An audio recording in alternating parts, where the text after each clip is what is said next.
right, here we have by Thunderslot the Lola T70 Mark III that was driven at the 1969 24 Hours of Daytona by the International Racing Team Air, and was driven by Ed Leslie and Lothar, oh boy, Motschenbacher. And the car finished in second place. And little history here, the car was owned by none other than James Garner, you know, the actor for the Rockford Files. But the car finished second, and it finished second behind yet another Lola T70. So this was a big win for this team. And the Lola T70 does not get the credit that, you know, the GT40 Ford and the Ferraris and the other Porsches of this era.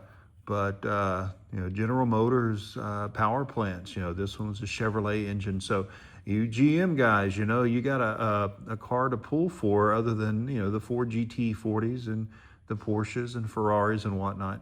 But I have always been a fan of this Lola T70 in this number 8 car to commemorate, again, the second place finish in 1969 at the 24 Hours of Daytona. Look at the finish and the colors on this car. If you have not picked up a Thunderslot brand slot car, either this model, they did several other liveries and variations of this car. This is the coupe, you know. They also had an open rooftop version of the Lola T70, but it raced in Can-Am, all kinds of racing of this era. But Thunderslot, this car is incredibly light, and it is what you would consider a high-performance 1/32 scale slot car.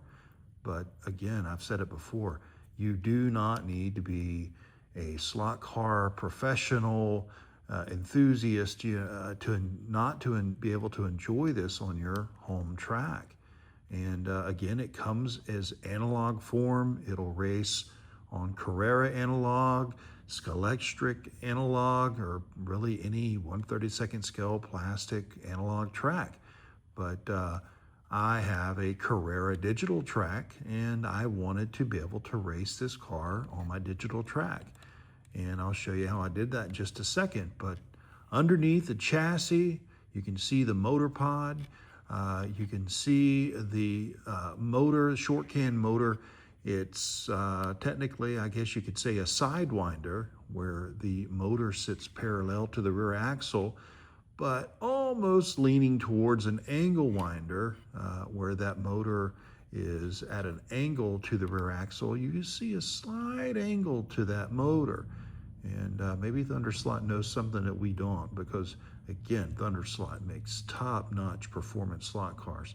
And this little motor here, I think it's around a 21,000 RPM motor.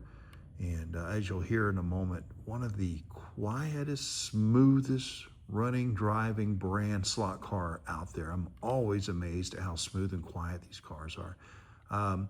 But I have, you know, with this car, you also get an adjustable front axle, you know, everything. So with the motor pod adjustments, the tires that come with these cars are incredibly soft, and they grip the track very well. I have sanded and trued these tires a little bit in the back. They didn't need much. The front tires, the height has been adjusted, so they're doing their job. But what you'll notice is I have also installed a slot invasion guide that is purpose designed and built for a Thunderslot car to race on a Carrera track with the wider slot. And it made a nice improvement over the standard guide. The standard guide worked just fine, and it would work fine on your Carrera track as well, or Slottecknic. But again, I like to do this, and I'm happy with the results. So let's get the body off the chassis so you can see the decoder chip that I've installed and what else is waiting for us. All right, we got the body off the chassis. let's take a look at the body first. And this body is incredibly light. If you're accustomed to, say, Carrera brand slot cars, that'll be one of the first things that you recognize or realize or notice is just how lightweight these bodies are. And but yeah, Lexan interior, lightweight, plenty of space and room to install this digital decoder. All right, so here you go. And again, with this digital decoder, please understand, I am a novice learning as I go, a true home track hobbyist. And the decoder chip, decoder digital chip that I've installed is one of my favorites. You'll hear me say it, the Slottecknic chip. And fits in this car, this chassis very well. And again, you have a trio, 3 pairs of wires here coming off one side. The red and black lead goes up to the braid and the guide. The gray and purple come back to the motor. And then the middle black and red wires are the sensor, where again, this chassis did not come with a pre-drilled 3mm hole. So I did that, very simple with my Dremel. And again, that sensor lines up with the sensors on the track. And that went pretty simple, pretty easy. And then I just use hot glue, as I've said before, to kind of secure everything. These other 3 connections you see here, that's if you are hooking up lights, and the decoder chip comes with an extra set of wires and with the connector already on there. So if you wanted to run to headlights, tail lights, extra brake lights and whatnot, you could do that. But this car did not have headlights, so I did not bother with that.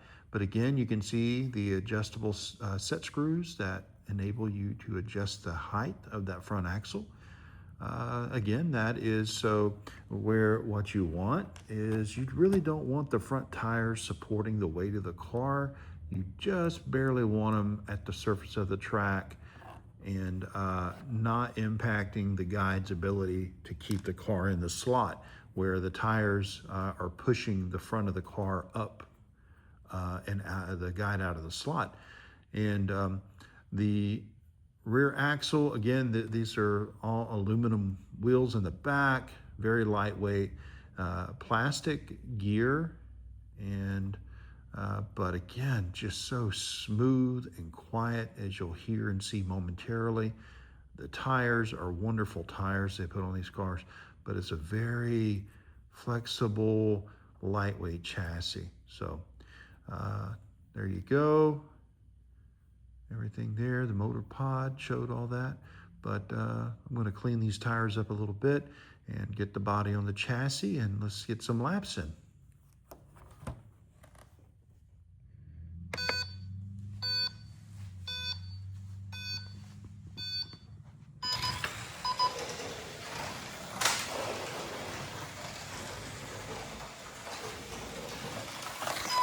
Smooth as silk.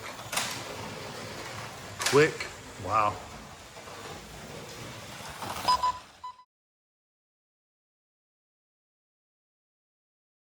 Holy cow. I think that might be a new track record. 6.8. This car is scary fast.